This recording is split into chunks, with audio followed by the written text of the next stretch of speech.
Grabe lolo, ang dami nating ani ngayon. Nakakatuwa naman. Abay siyempre, tinulungan mo ko eh. Salamat ha. Maski alam kong pahinga mo dapat ngayong Sabado, ay sumama ka pa rin sa akin para mag-ani. Wala naman pong day off sa akin eh. Masaya po ako na nakabalik po ako dito sa bukid at natutulungan ko po kayo. Kumusta ba naman ang pagtuturo mo dyan sa eskwelahan? Mabuti nga at nailipat ka na kagad dito. Di tulad nung nagsisimula ka pa lamang na napakalayo ng pinagtuturuan mo. Kaya nga po lolo eh. Swerte ho talaga ako. Kasi sa dami po ng mga nagpa-ranking at nag-apply, ako yung napili. At least ngayon, sa bahay na ako uuwi. Masasamahan ko na po kayo. Tapos, kapag wala pong klase, ay matutulungan ko pa po kayo dito sa mga pananim nyo. At swerte ko din talaga. At ikaw ang naging apo ko. Nako, naging senti ka na naman lolo ah. Hindi ah. Pero alam mo ba na bilib ako sa iyo, apo, kaninang tinitignan kitang namimitas ng mga ani. Bakit naman po lolo? Malaki na pala talaga ang pinagbago mo, apo. Ang sipag mo na. Hindi tulad doon na laging nagtatago at naghahanap ng lilim tuwing didilat ang araw. Kasi naman po, bata pa po ako nun eh. Dati, ayaw ko po yung ganito. Pero ngayon po, naiintindihan ko na kung gaano kahalaga ang ginagawa nyo. Ang saya-saya kayang mag-ani. Tignan mo, ang sasarap nito. Fresh na fresh. Mapaparami na naman ako ng kain ito mamaya. Yan na naman tayo sa mapapalakas ang kain. Bantayan mo yung katawan mo, apo. Nako, sinasabi ko sa iyo. Lolobo kan talaga. Lolo naman eh. Ito na naman katawan ko ang nakita nyo. Kasi ga, abay ang lapad-lapad mo na. Tapos tignan mo yan tiyan mo. Kailan ka ba manganganak? Hala siya. Grabe ka lolo ah. Biglang lumakas ang pag-ihip ng hangin. Napatingala si Gabriel at napansin na tila nagbabadya ang ulan. Nagsimulang dumilim ang langit. Agad niyang binilisan ang kilos at kinuha ang ilang piraso ng mga bunga. Gabriel, apo, bilisan mo na't parang uulan na. Kapag nabasa tayo rito, baka tayo'y magkasakit. Pero lolo, marami pa pong dinaani. Sayang naman ko kung mababasa at masisira, lalo na po yung mga hinog na. Mas sayang kung magkakasakit tayo, apo. Ano ka ba naman? Saka di naman yan basta-basta mabubulok o masisira eh. Mabuti pa ay ipunin na natin itong mga nakuha natin. Agad nilang tinipon ang mga napitas na gulay at inilagay sa mga tiklis. Ang langit mas lalong dumilim at sa malayo ay naririnig na ang kulog. Lumalakas na rin ang pagbugso ng hangin. Lolo, may bagyo po ba? Abay wala naman, iho. Pero parang kakaiba yung tunog ng kulog ah. May kakaibang bigat din ang hangin. Ano pong ibig niyong sabihin, lolo? Hindi ako sigurado, iho. Pero alam mo, kapag ganito nararamdaman ko sa hangin na mabigat, parang may masamang mangyayari. Yan. Bad vibes ka na naman, lolo eh. Ulan lang po yan. Wala po kayong dapat na ipag-alala. Ke meron o wala, ibig ko lang naman sabihin ay halika na at baka abutan tayo ng malakas na ulan. Agad na sinimulan nilang maglolo na buhatin ng isa-isa ang bawat tiklis kung saan nakalagay ang kanilang mga inaning gulay. Isinakay nila ito sa kariton. Saglit na napatigil ang binata nang makita niyang hindi pa rin talaga magpapatalo ang kanyang lolo sa palakasan ng resistensya at pangangatawan. Dahil sa kabila ng edad nitong 75 taon, ay kayang-kaya pa rin niya ang mga gawain sa bukid. Si Lolo Andres ay bihasang magsasaka at ang pangunahing kabuhayan niya mula noon pang kabataan niya ay ang pagbubungkal at pagtatanim ng mga gulay sa kanyang bukid. Kung ang mga matatanda sa kanilang baryo ay nagsipagretiro na, siya ay hindi pa rin nakukupasan ng lakas at kasanayan niya sa pagsasaka. Masipag, matyaga at hindi pa rin siya madaling mapagod. Halos hindi nga nito indahin ang init ng araw. Kumbaga nga, ay malakas pa ito sa kalabaw. Bukod sa pagiging magsasaka, kilala rin siya bilang isang albularyo sa kanilang baryo. Pinaniniwalaan ng mga tao na siya ay may taglay na mutya o ng agimat na siyang nagbibigay sa kanya ng kakaibang sigla at proteksyon laban sa anumang klase ng sakit. Sikat siyang albularyo dahil marami na siyang napapagaling na mga may sakit. Para kay Lolo Andres, hanggat kaya pa ng kanyang katawan, patuloy siyang magsasaka at magpapagaling ng may sakit dahil ito ang buhay na kanyang kinagisnan at minahal.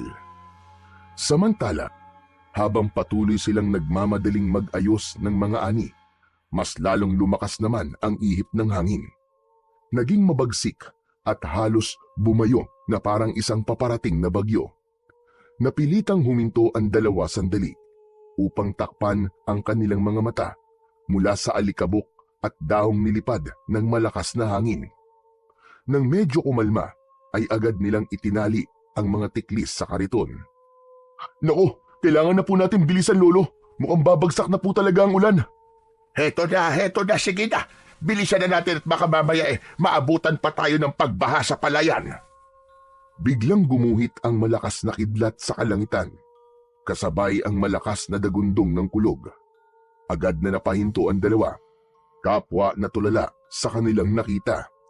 Ang liwanag ng kidlat ay mabilis pero nakapagbigay ng kakaibang liwanag sa madilim na kapaligiran. Ngunit ang mas nakaagaw ng pansin ay ang punong bigla na lamang nagliyab. Lolo, nakita niyo po ba yun? Tinamaan po ng kidlat yung puno. Oo nga ano. Pero teka, mukhang may kakaiba sa punong yun ah. Tingnan mo, nagliliyab siya pero hindi naman nasusunog. Oo nga no. Posible po ba yun? Nangyayari po ba talaga yun, Lolo? Abay anong akala mo? Palabas lang yan nakikita mo. Ang asul na apoy, tanda na may makapangyarihang mutya sa lugar na yan. Ano po? Mutya? Ano pong ibig niyong sabihin, Lolo? May agimat po sa loob ng puno, ganun po ba? Oo, iho. Sa tagal ko nang nag-aalbularyo, bihira ako makakita ng ganito. Ang asul na apoy ay palatandaan ng isang mutyang nilikha ng kalikasan. Isang bagay na hindi basta-basta nakikita ng tao. Hala, ano kayang mutyang nariyan, Lolo? Tignan natin, iho. Sandali lang. Hindi po tayo pwedeng lumapit dyan, Lolo. Baka biglang kumidlat po ulit at tayo naman po ang tamaan. Delikado po yun, Lolo. Ano ka ba? Titignan lang naman natin eh. Saka bakit ka ba natatakot? Hindi naman basta-basta inuulit ng kidlat ang pagtama sa iisang lugar. Ay, hindi po kayo nakakasigurado, Lolo. Tignan niyo po ang punong yun. Yung po ang pinakamataas dito kaya malaki po ang posibilidad na matamaan po ulit yan. Maniwala ka sa akin, Gabriel. Hindi na yan uulit. Ang kulit mo naman eh. Tara na, tignan natin at baka nga totoo ang kutob kong pinagkalooban tayo ng mutya. Lolo naman eh, ang dami-dami mo na nga mutya eh. Tapos, di mo naman nagagamit lahat ng yun. Sinong may sabi sa iyong hindi ko nagagamit? Saka hindi pa naman natin sigurado kung para sa akin ngayon. Baka sa iyo yon, iho. Lolo, mabuti pa po siguro umuwi na tayo. Baka mamaya po hindi lang kidlat at kulog ang itodo niyan. Mamaya ulan na. Maswerte nga po tayo eh at di pa bumubuhos ang ulan. Papatak-patak pa lang. Hindi ka ba naniniwalang may mutya sa puno? Lolo naman eh. Sinasabi ko na nga ba eh. Alam mo, may mga mutya talaga na isinisilang mula sa iba't ibang elemento. Meron sa tubig, lupa, hangin at apoy. Ang yang nandyan sa puno na yan, sigurado ko na yan ang mutya ng buntot ng kidlat. Ano ho? Buntot ng kidlat? Huwag nating sayangin kasi yan ang isa sa pinakamakapangyarihang uri ng mutya na kayang pumatay ng kahit na anong klase ng nilalang mula sa dilim. Mga aswang, maligno o maging sa mga engkanto na may masamang hangarin. Ay, Lolo Andres, paano ba to? Sige na nga po, tara, tignan na natin. Sa mismong gitna ng biyak ng puno, unti-unti nilang nakita ang isang kakaibang bagay. Ito ay bilog, bagyang mas maliit kaysa sa isang itlog ng pugo. Ang ibabaw nito ay makinis at makintab, animoy yari sa purong kristal. Pero sa paligid nito ay makikita ang mga mumunting sanga na nakapalibot, kawangis ng kidlat. May naririnig din silang mahinang tunog ng kuryente na nagmumula sa loob. Si Gabriel at Lolo Andres ay nakatayo sa harap nito, kapwa hindi makapaniwala sa kanilang nasaksihan. Pambihira! Ang gandang mutya nito! Kakaiba talaga siya! Grabe, Lolo Andres. Totoo pala talagang may mga ganitong bagay sa mundo. Hindi ko napag-aralan sa science to ah. Ikaw lang eh. Di ka naniniwala sa mga pinaniniwalaan ko. Paano na kapag nawala ako? Sino ang magmamana ng pagiging albularyo ko? Aba, Gabriel, dapat ay ikaw yon. Mangyari, Lolo. Hindi ko po kasi talaga hilig yan eh. Saka, aaminin ko na po. Hindi po ako naniniwala sa mga sinasabi niyong mga nilalang sa dilim. Ganon din po sa mga agimat. Pero dun sa panggagamot niyo gamit yung mga halaman, dun po, naniniwala po ako. Apo, Gabriel, matanda na ako. Kailangan may magmana. Ikaw lang naman ang apo ko.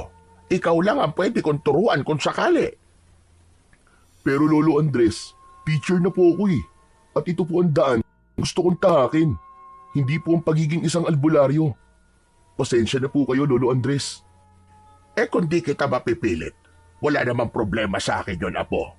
Sige, kung di ka naniniwala sa mutya, ako na lamang ang kukuha nito. Sayang naman kung iiwan natin to dito. Teka, Lolo Andres. Hindi po ba delikado kung basta-basta niyo na lang pong dadamputin yan? Gabriel, alam kong natatakot ka. Pero kung totoo nga mutya na kidlat ito, hindi natin pwedeng hayaan lang. Ang agimat na ganito ay hindi basta-basta bumabagsak sa isang lugar kung walang dahilan. Baka may paparating na panganib at ito lang ang tanging panlaban natin.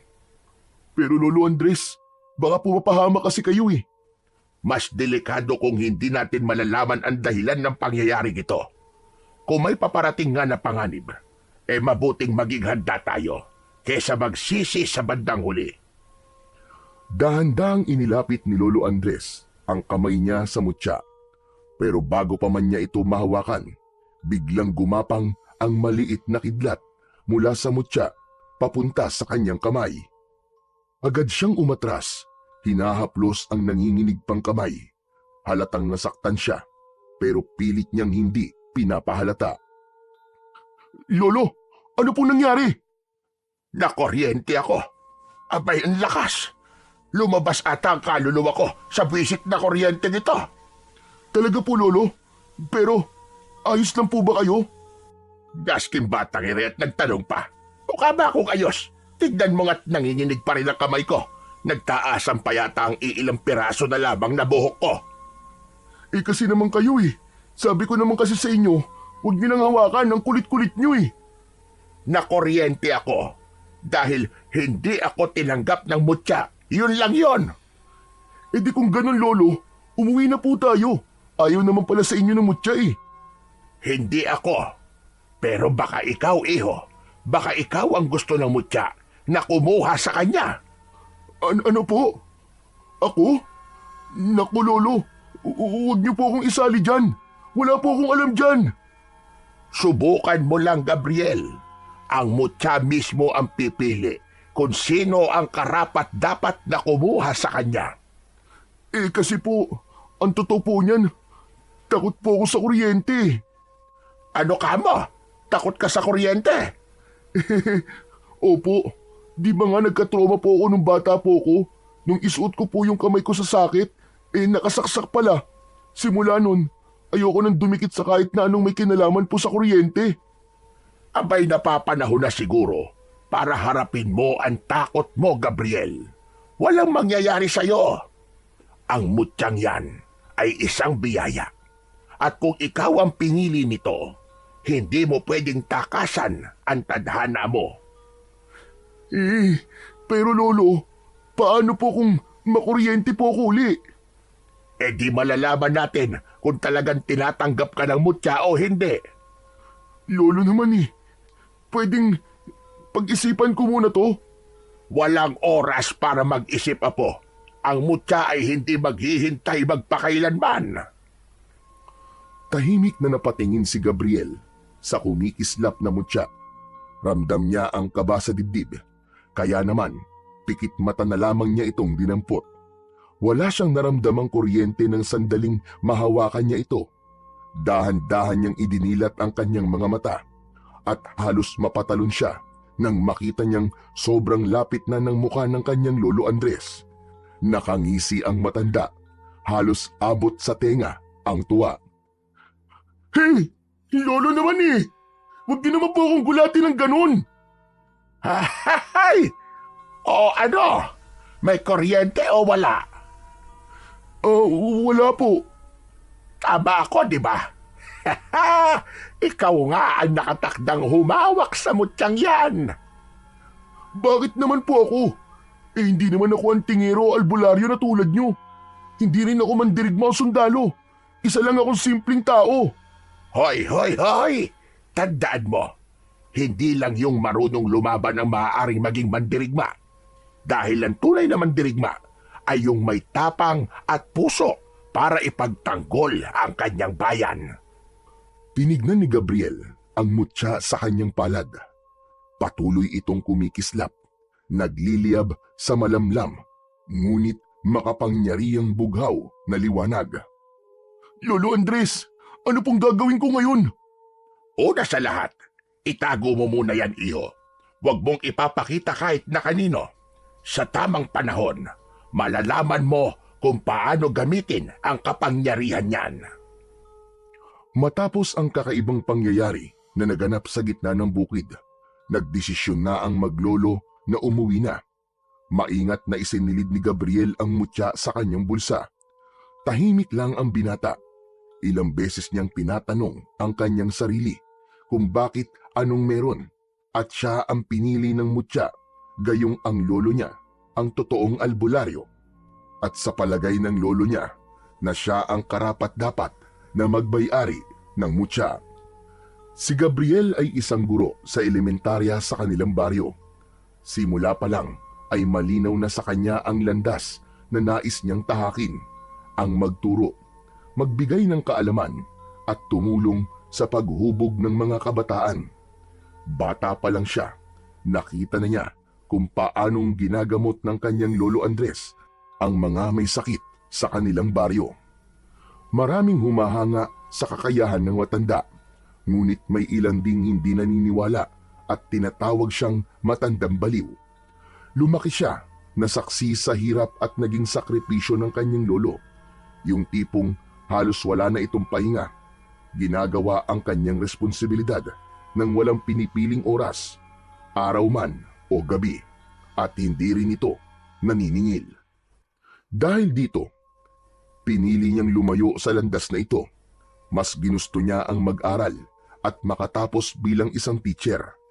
Isang propesyong mas may malinaw na sakop at hangganan. Ang pagtuturo ay may mga estratehiyang sinusunod, may mga libro, at may kasagutan ang lahat ng bagay. Samantalang sa mga albularyo, puro misteryo, kababalaghan, paniniwala at responsibilidad na walang katapusan na hindi talaga niya kayang akuin. Pero ngayong hawak niya ang mutya, tila unti-unting gumuguho ang itinakda niyang direksyon sa kanyang buhay. Sa tabi niya, si Lolo Andres ay tahimik lamang na nakangiti at panay ang tingin sa kanyang apo. Samantala, habang pauwi ang maglolo, madadaanan nila ang isang makitid at madamong daanan. Dahil papagabi na, tahimik na ang paligid sa lugar na yon. Wala ni isang huni ng kuliglig o ng mga ibon. Paglingon ni Gabriel, nakita niya ang kinatatakutang lumang kubo sa kanilang baryo. Giba-giba na ang bubong nito. Parang tinangay na ng bagyo ang kalahati. Ang mga dingding ay puno na ng mga umaakyat na baging at lumot. May mga tuyong dahon, buto ng hayop, at mga basag na bote sa paligid. Napahinto ang kalabaw na humihila sa kanilang kariton. Lolo Andres, tignan niyo po oh. Yan ang bahay ni Tandang Silva. Napalunok si Gabriel. Alam niya ang pangalang yon. Si Tandang Silva, ang kilalang mabangis na mangkukulam. Marami ng kwento ang kumakalat tungkol sa kanya. May mga nawawalang bata na huling nakita malapit sa kanyang kubo. May mga magsasakaring nagsasabing madalas silang makarinig ng mga nakakakilabot na ritual at minsan pa nga ay nakakakita pa sila ng tila isang anino na nakalutang sa lupa, parang bantay sa nasabing bahay. Isang matandang lalaki raw ang madalas makita roon. Payat, kuba at may mahahabang daliri na tila laging may hinahagilap sa dilim. Kapag dumaan ka sa kanyang kubo pagsapit ng dapit hapon, mararamdaman mong may matang nakatitig sa iyo mula sa bitak-bitak na dingding nito. May mga nagsasabi rin na ang sino man daw na magtagal sa paligid ng bahay ay makakarinig ng bulong, mga salitang hindi nila maintindihan pero sapat na upang tumayo ang kanilang balahibo. May ilang sumubok na sumilip sa loob ng kubo pero wala ni isa sa kanila ang nakapagbigay ng malinaw na paglalarawan kung ano ang nakita nila sa loob nun. Isa sa kanila ang natagpo ang nanginginig sa takot kinabukasan. Hindi nagsalita kahit kailan. Ang ilan na may basta na lamang naglaho. Siniko na siya ni Lolo Andres. Bilisan na natin! Huwag kang lilingon! Sa halip na sumunod, muling napatingin si Gabriel sa kubo. Hindi niya alam kung imahinasyon lang niya, pero may mga matang nakasilip sa butas ng dingding. Mabilis siyang napalingon sa kanyang lolo. Lolo Andres, may nakatingin po sa atin. Alam ko yon, iho. Huwag mo nang pansinin. Muling naglakad ang kalabaw at kasabay nito, naramdaman ni Gabriel ang malamig na simoy ng hangin na tila bumalot sa kanyang katawan. Ngunit habang unti-unti silang lumalayo, biglang bumukas ang bintana ng kubo nang walang anumang dahilan. Sa sandaling yon, isang nakapangingilabot na boses ang narinig nila mula sa loob. Malalim, basag at tila nagmumula sa kailaliman ng lupa. Loy Kalag, huwag ka magpapakita ng takot! Elo, sino po ba kasi yun? Di ba, matagal naman nang walang matanda dyan? Totoo ba yung mga sabi-sabi tungkol po sa bahay na yan? Tumahimik ka! Huwag kang maingay! Andres! Napahinto si Gabriel. Para siyang nabuhusan ng malamig na tubig dahil sa narinig. Malinaw yun. Parang may tumatawag sa pangalan ng kanyang lolo. Mabilis siyang napalingon sa kubo. Ngunit wala naman siyang makitang tao. Wala maski anong galaw sa loob. Wala ring anino o bakas ng kung sino mang naroon. Nagpatuloy sila sa paglalakad.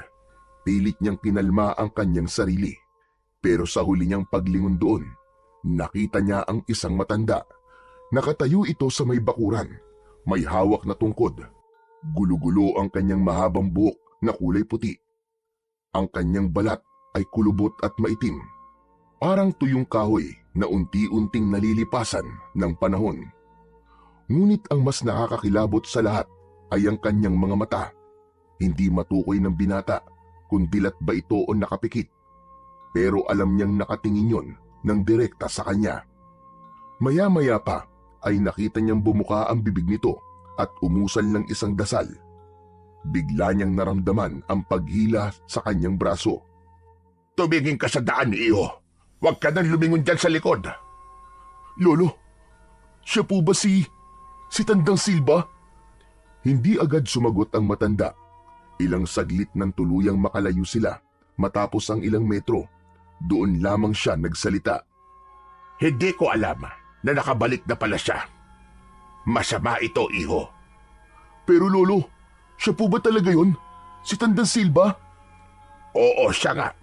At hindi mo dapat basta-basta binabanggit ang kanyang pangalan. Lalo na kung nandyan lang siya sa paligid. Pero, Bakit niya po kayo tinatawag? Parang meron po siyang gustong sabihin sa inyo. Dahil ako na lang ang natitira. Ano po? Kayo na lang ang natitira? Ano pong ibig niyong sabihin? Matagal nang may hidwaan sa pagitan namin. Noon pa man, isa na siyang makapangyarihan at kinatatakutang mangkukulam. May grupo ng mga albularyo noon na nagbabantay upang hindi siya makagawa ng gulo o makapaminsala. Ano po, Lolo Andres? Isang grupo? Ibig sabihin, marami po kayong albularyo na kumakalaban sa kanya noon? Tama ka, Gabriel. Hindi lang ako. 7 albularyo ang nagtipon noon upang tapusin ang kanyang kasamaan. Ako ang pinakabata sa kanila. Kung ganun, Lolo, ano po nangyari sa kanila? Isa-isa silang nawala. May biglang nagkasakit ng walang dahilan. Ang iba, nawala sa sariling katinuan. Tulala at hindi na muling nakabalik sa kanilang dating sarili. Pero ang pinakamatindi, may isa sa amin na bigla na lamang naglaho. Parang bula. Wala ni anino.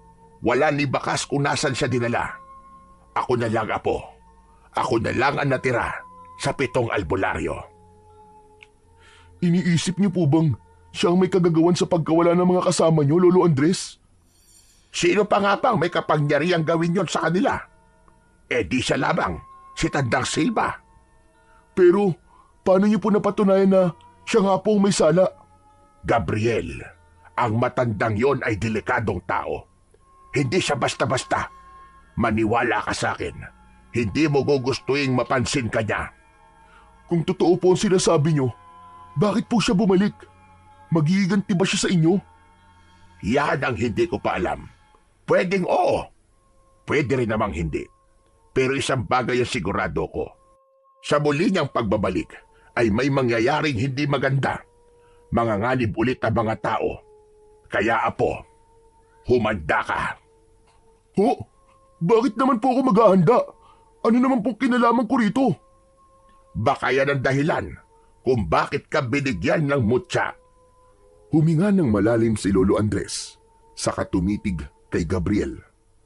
Ang tanong, Apo, kaya mo bang tanggapin ang kapalaran mo? Pero Lolo, sinabi ko na po sa inyo ang sagot eh. Hindi po ako isang bayani at ayoko po maging isa. Okay na po ako sa pagiging isang ordinaryong teacher ko. Hindi ako makikipaglaban sa isang mangkukulam. Ikaw ang bahala. Pero sana, kung magbago ang isip mo, sana humaba pa ang buhay ko, Apo, para matulungan pa kita sa pagpapalakas mo at maisaling ko sa iyo lahat ng aking kaalaman. Lo, pambihira naman kayo eh. Huwag kayong ganyan magsalita. Para naman kayo namamaalam na niyan eh. Malakas pa po kayo oh. Di ba sabi nga ng ibang tao eh, malakas pa kayo sa kalabaw. Aabot pa kayo ng 100 taon o mahigit pa. Maniwala po kayo sa akin, Lo. Hindi natin masasabi yan, Iho.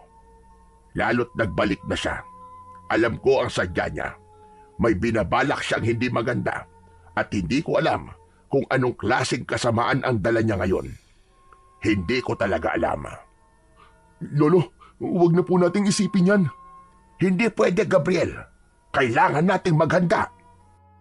Samantala, sa loob ng munting kubo ni Tandang Silva, isang kakaibang ritual ang isinasagawa ng matanda. Nakapaikot sa loob ng bahay niya ang maraming itim na kandila.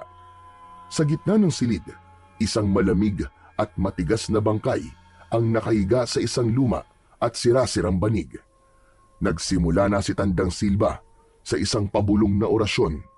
Pagkatapos ay dahan-dahan siyang lumuhod sa harap ng bangkay. Ang kanyang mga mata ng oras na yon ay pulang-pula, galit at tila nag-aapoy sa dilim. Nang simulan niya ang pagdarasal, biglang nagbago ang kanyang anyo. Nangitim ang kanyang balat, kasing kulay ng suot niyang itim na damit.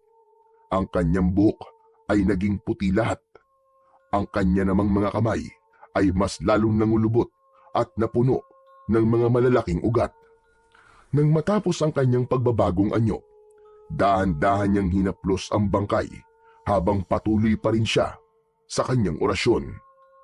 Matagal na panahon na rin, Andres. At ngayon, dumating na ang araw na ikaw naman ang tatapusin ko. Muli niyang hinaplos ang bangkay. Malamig, madulas, at waring may bahid ng kakaibang enerhiya. Isang ngisi ang gumuhit sa kanyang kulubot na labi. Isang ngiting puno ng kasiyahan at pagkasabik. Dahan-dahan siyang yumuko. Inilapit ang kanyang muka sa walang buhay na katawan. Nakiramdam siya. Tahimik na nakinig. Naghihintay. Ilang saglit pa. Tila may marang paggalaw sa dibdib ng bangkay. Bahagyang umangat ang dibdib nito. Napakagatlabi si Tandang Silba. Pinigil ang isang hagikgik. Mabuti! Napakabuti! Tumawa ng malakas. Natuwa siya sa kanyang tagumpay. Muli, isa na namang patay ang babangon. Isa na namang kaluluwa ang kanyang hawak. Bumangon ka! Bumangon ka, o halimaw ng kadiliman! Bumangon ka mula sa iyong maimbing na tulog at muling kumain ng laman ng mga mahihina! Biglang lumakas ang hangin sa loob ng kubo. Napahigpit ang hawak ni Tandang Silba sa bagay na kanyang nakapitan para hindi siya matangay ng malakas na hangin. Ilang saglit lang, ang bangkay ay biglang gumalaw. Unay gumalaw ang kanyang daliri, kasunod ang marahang pag-angat ng dibdib. Nagsimula itong kumilos at unti-unting nagkaroon ng buhay. Parang isang bagong nilalang na hinugot mula sa impyerno. Sa tuwa ng matanda, muli niyang itinaas ang kanyang mga kamay at mas matinding orasyon ang kanyang binigkas. Sige! Bumangon ka! Isa kang dungganon! Isang nilikha mula sa sumpa! Ang nilalang na kanyang nilikha mula sa itim na mahika ay isang aswang na dungganon, isang klase ng halimaw na di tinatablan ng dasal. Hindi nasasaktan sa anting-anting o sa kahit na ano pang mga agimat. Ang sino mang magtatangkang lumaban dito gamit ang karaniwang pangontra sa mga aswang ay tiyak na mabibigo. Si Tandang Silba, siya lang ang may kakayahang palakasin ito at siya rin ang makakapigil dito. Ngunit wala siyang balak na gawin yon.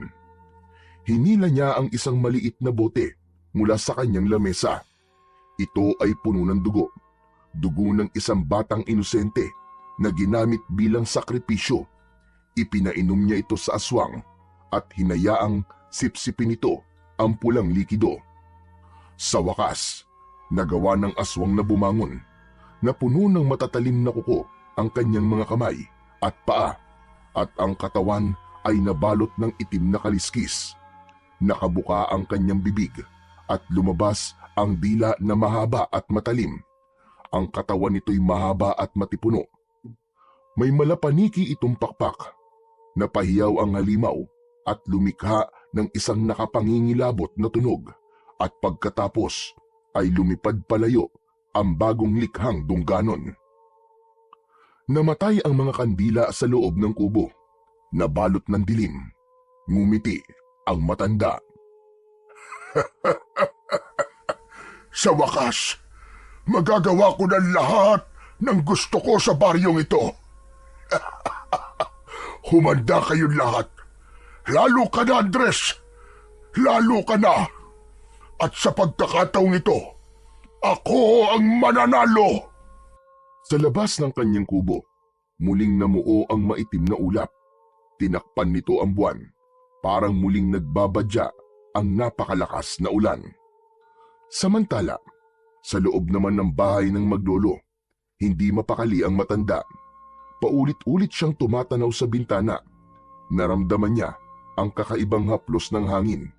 Mainit yon at mabigat. Lolo, bakit parang kinakabahan po yata kayo?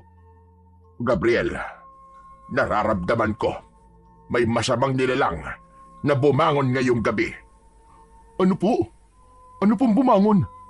Hindi ko alam. Hindi ko alam kung ano. Pero ibinubulong sa akin ang kalikasan na may halimaw sa paligid. Halika, madali ka. Isara natin ang mga bintana at pinto. Masama ang kutob ko. Teka po, Lolo Andres. Sa palagay niyo po, may kinalaman po ba dito si Tandang Silva? Hindi ko alam. Pero isang bagay ang sigurado ko. Kailangan kong maghanda. Napabuntong hininga si Lolo Andres. Waring dinadala ng kanyang isip ang bigat ng nakaraan. Hindi basta-bastang halimaw ang nararamdaman ko, Gabriel. Kung ito na nga ang araw na matagal ko nang kinatatakutan. Gabriel, tandaan mo ito. Huwag mong hahayaang matulad ka sa akin. Hindi mo pa naiintindihan. Pero kapag dumating ang oras, huwag kang mag-atubiling lumaban. Tumigil siya sandali. Tila gustong idagdag ang isang bagay, pero piniling manahimik na lang. Ngunit sa likod ng kanyang titig, naroon ang isang babala, isang katotohanang hindi pa handang marinig ng kanyang apo. Teka lang po, Lolo Andres. Ano po bang ibig niyo sabihin? Anong oras po? Matanda na ako, Gabriel. Hindi ko na kayang lumaban. Alam kong kaya nandito yung matandang yon ay para makaganti siya. Pakiramdam ko, iho. Ngayon na ako aabutan. Lolo Andres naman huwag niyo po sabihin yan. Kung may panganib nga po na paparating, lalaban po tayo. Hindi ko po kayo pababayaan. Alam mo kasi, Gabriel, may mga laban talaga na di kayang ipanalo kahit na ano pang gawin mo. Minsan, ang tadhana na mismo ang magtatakda. Humakbang palapit si Lolo Andres at marahang inilagay ang isang kamay sa balikat ng binata.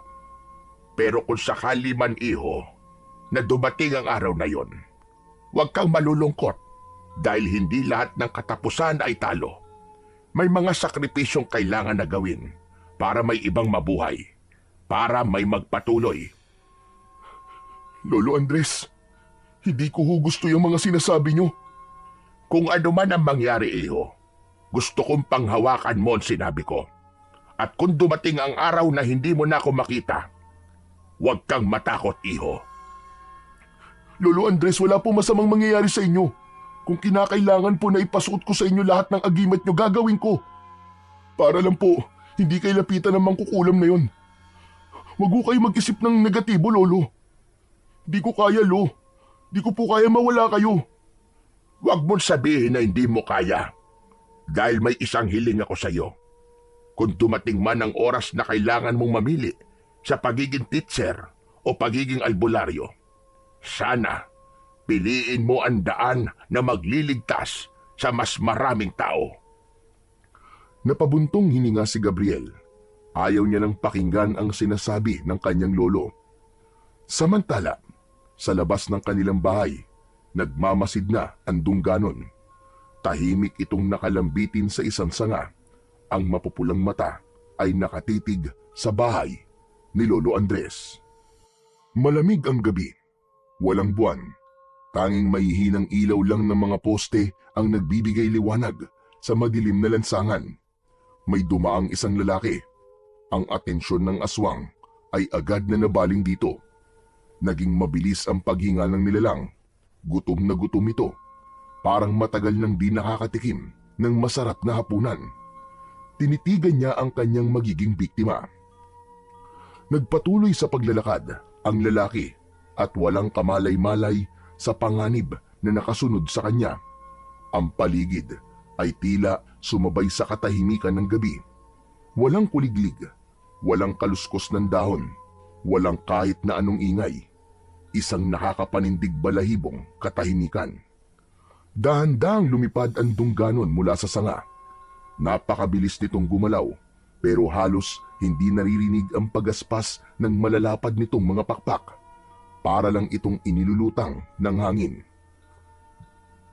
May malamig na bagay ang biglang dumampi sa batok ng lalaki. Napahinto siya, napatingin sa paligid. Wala siyang nakita, pero bigla siyang kinabahan. Bumilis ang tibok ng kanyang puso. Binilisan niya ang kanyang mga hakbang, pero bago siya tuluyang makalayo, isang malakas na ungol ang kanyang narinig na galing sa itaas. Agad siyang napatingala. At sa isang iglap, isang mahabang kamay na may matutulis na kuko ang agad na sumunggab sa kanyang balikat at inilipad siya paitaas.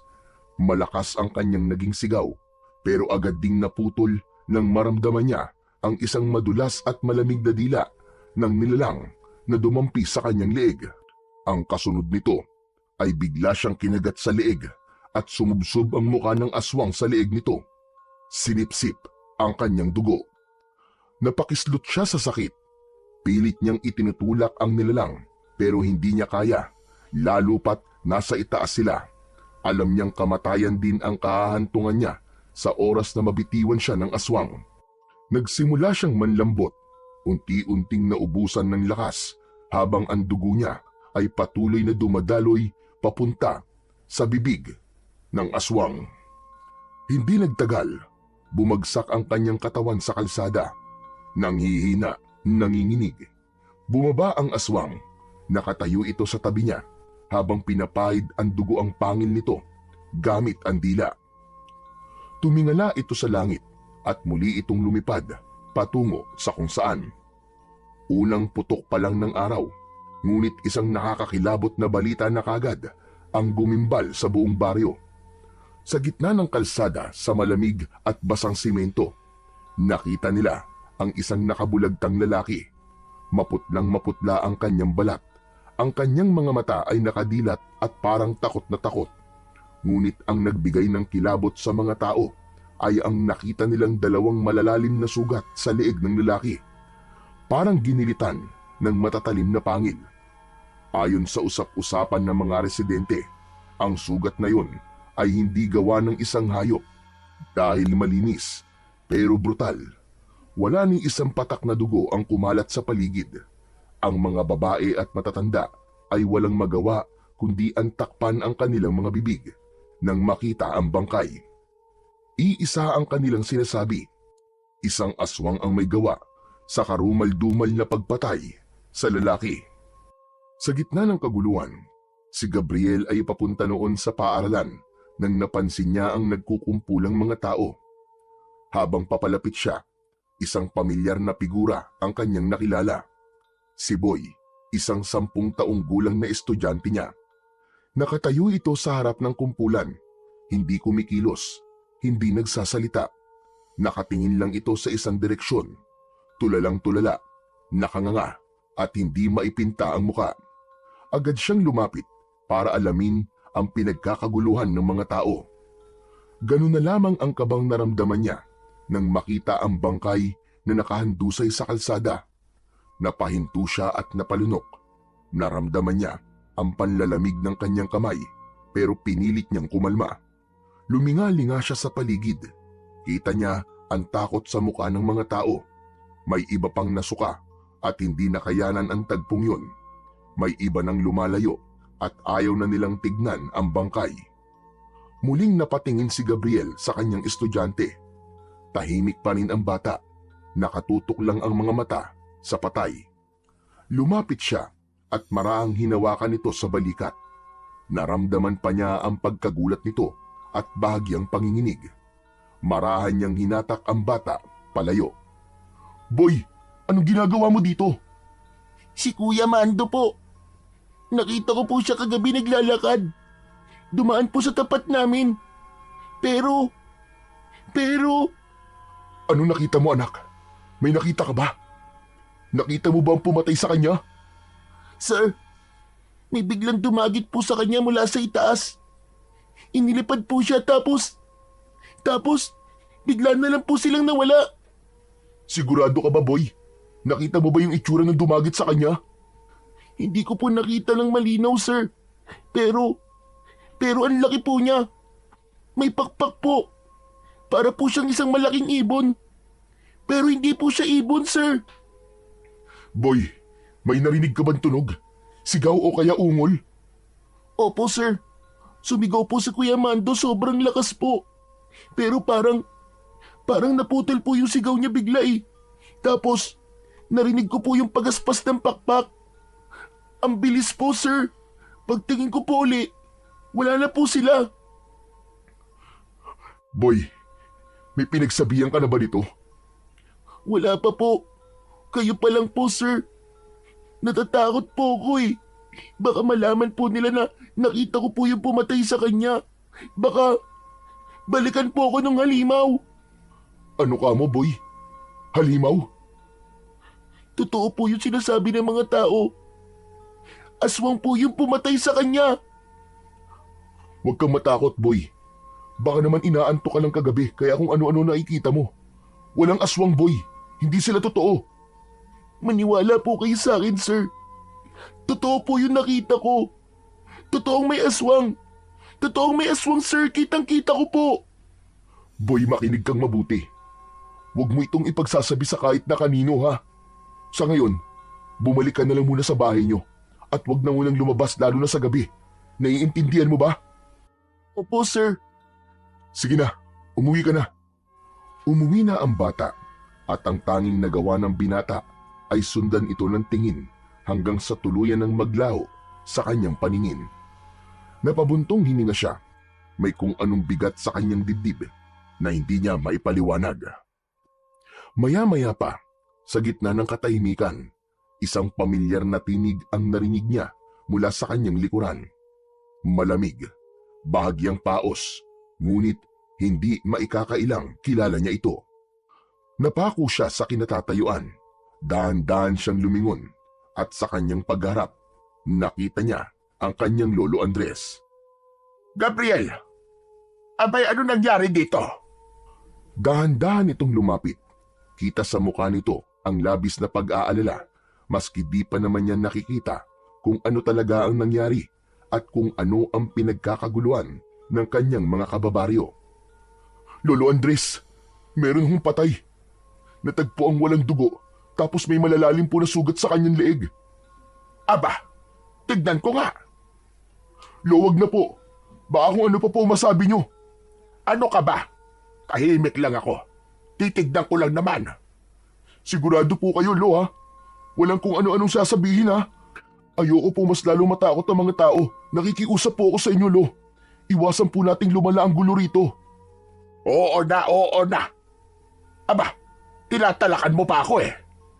Sinuri ng matanda ang bangkay sa kalsada, habang ang ibang tao naman ay patuloy sa pag-uusap at bulong-bulungan. Hindi na ako nagtataka. Alam ko nang mangyayari ito. Ano ba, Lo? Sinabi ko na po sa inyo eh. Dahan-dahan lang po ang pagsasalita. Biglang nilingon niya ang apo na noon ay nakakunot ang noo at tila hindi makapaniwala na hindi sinunod ng matanda ang kanilang napag-usapan. Agad na nagtanong ang tao sa matanda kung ano sa tingin niya ang may kagagawan nun. Hindi na malaman ng matanda kung paano tatanggihan ang tanong na yun ng mga tao. Hindi ko alam kung maniniwala kayo sa akin. Pero kahapon nakita ko si Tandang Silva. Nakabalik na siya dito sa atin. Agad na nagpalitan ng pag-aalala ang mukha ng mga taong nakarinig sa sinabi ni Lolo Andres. Ang mga matatanda, silang nakaalam sa kwento ni Tandang Silva, ay halos sabay-sabay na napailing. Mas lalo silang nagkagulo dahil halos lahat ng mga nakakakilala sa matanda ay nakasisiguro ng may kinalaman nga ang matandang mangkukulam na yon sa kaguluhang nangyayari sa kanilang nayon. Lolo, ano ba? Hindi naman tayo sigurado kung yung matanda nga na yun ang may kagagawa nito. Huwag po kagad tayo mambibintang. Saka matanda na po yun. Paano naman niya mapapatay ang taon to? Maniniwala pa ako kung sasabihin yung baka adik ka may gawa nito eh, o isang kriminal. Hindi, apo. Sigurado kung di tao may gawa nito. May nararamdaman akong malakas na puwersa sa paligid. At ngayong may namatay na, sigurado ko na ito na ang simula. Mga kasama, pasensya na po kayo sa lolo ko ha. Huwag na po natin pansinin ang mga sinasabi niya. Baka nag-uulyanin na po eh. Abat siraulo to batang ito. Ginawa mo pa akong ulyanin, damuho ka. Agad na hinila ni Gabriel ang kanyang lolo palayo sa nagkukumpulang mga tao. Ramdam niya ang tensyon sa paligid, ang takot sa bawat bulong ng mga tao. Hindi na siya nagdalawang isip. Kailangan niyang mailayo si Lolo Andres bago pa ito makapagsalita ng kung ano-ano at lalong magdulot ng gulo. Tahimik silang naglakad pauwi. Kapwa hindi nagsasalita. Ang tanging naririnig ay ang tunog ng kanilang mga yabag sa lupa. Pagdating sa bahay, agad na isinara ni Gabriel ang pinto at inilak yun. Saka humarap sa kanyang lolo. Lo, ano ba naman kayo? Di ba nag-usap na tayo? Pinakiusapan ko na kayo na wag na kayo magsasalita ng kung ano-ano sa harap ng mga tao. Ano namang masama sa sinabi ko? Totoo naman yon. Totoo man po o hindi, hindi pwedeng ganun-ganun na lang tayo magbitaw ng salita. Kita nyo kanina, lalo nyo lang pinakaba yung mga tao eh. Hindi pa nga tayo sigurado kung ano nangyari kay Mando. Tapos dadagdagan nyo pa ng kwento tungkol kay Tandang Silva. Pambihira naman kayo, Lo. Gabriel, wala ka talagang alam sa mga nangyayari sa baryong ito. Hindi mo naabutan ang nangyari noon. Lo, hindi porket hindi ko naabutan, hindi ko na dapat alamin. Ang punto ko lang naman, huwag kayong magsalita sa harap ng tao na parang siguradong-sigurado kayo sa sinasabi nyo. Alam nyo ba pwede kayong gawing katawa-tawa? Baka nga sabihin pa nilang nababaliw na kayo eh. Ano kung pagtawanan nila ako? Mas mabuti na yung mag-ingat sila kaysa sa maging kampante tapos isa-isa na lang silang mawawala. Alam kong marami na kayo na pagdaanan, Lo. Alam kong may alam kayo sa mga ganitong bagay. Pero hindi tayo pwedeng basta-basta na lang magturo ng kung sino. Paano kung wala naman talagang kinalaman si Tandang Silva? Paano kung nagkataon lang na bumalik siya tapos may namatay? Hindi, Gabriel. Sigurado ko. Siya ang may kagagawan nito. Hindi adik, hindi kriminal. Isinusumpa ko. Totoo lahat ng sinasabi ko. Halimaw ang matandang yon. Pero sa palagay ko po, Lolo Andres, mali po kayo. Ha? Paano mo nasabi? Di ba ang sabi niyo po, isang mangkukulam ang matandang yon. Pero may nakakita kay Mando kagabi. Isang malaking ibon daw po ang dumagit sa kanya. Palagay nung nakakita, aswang yun na may malaking mga pakpak. Ano ka mo? Isang aswang? Nakapagtataka. Paano nangyari yon? Aswang na si Silva ngayon. Aba, nag-level up ng damuho. Lolo naman eh, seryoso ko. Seryoso din naman ako ah. Sa kapangyarihan niya, posibleng mangyari yon. Baka isinuko na niya ng tuluyan ang buong pagkatao niya at kaluluwa niya sa demonyo. Kung totoo man po ang sinasabi niyo, ano pong gagawin natin ngayon, Lolo Andres? Kailangan nating malaman kung bakit siya bumalik. Kailangan nating alamin kung sino ang sunod niyang bibiktimahin. Pero Lolo Andres, paano naman po natin gagawin yun? Paano po natin malalaman? Ikaw, Gabriel. Ikaw ang maghahanap ng sagot. Ano po? Hala, bakit po ako? Dahil ikaw lang ang pwedeng magpatuloy sa sinimulan ko. Ikaw ang may kakayanang labanan sila. Nasa iyo ang isang makapangyarihang mutya. Anak ng teteng naman oh. Mapilit talaga kayo no. Ilang beses ko bang sasabihin na hindi ako katulad nyo? Alam ko. Pero alam ko rin na mapipilit kang yakapin ang nakatadhana sa iyo, iho. Hindi mo yan maiiwasan at hindi mo matatanggihan. Hindi, Lolo, ayoko. Hindi ko yung kaya. Hindi mo kaya sa ngayon. Pero oras na dumating ang panahon na tanggapin mo ng buong buo ang kapalaran mo, malalaman mo rin lahat. Pero kinakabahan ako.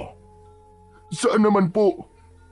Baka ito na nga ang simula ng pagkakalat nila ng lagim dito sa baryo. Hindi ko hahayaang mangyari yon. Hanggat buhay ako, hanggat kaya ko, ipagtatanggol ko ang baryong ito. Lo, matanda na ho kayo eh.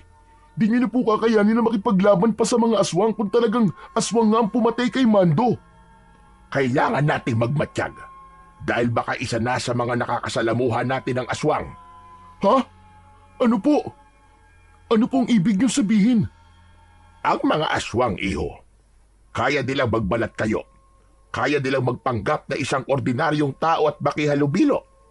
Kailangan natin silang makilala agad para hindi na sila makapambiktima pa dito. Lolo Andres, ano po bang plano niyo?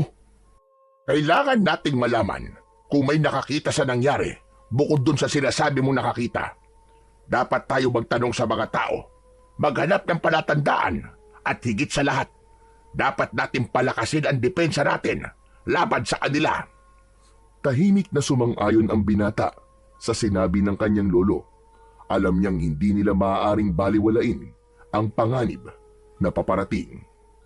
Dahil sa nangyari, nabalot ng katahimikan at pangamba ang buong baryo.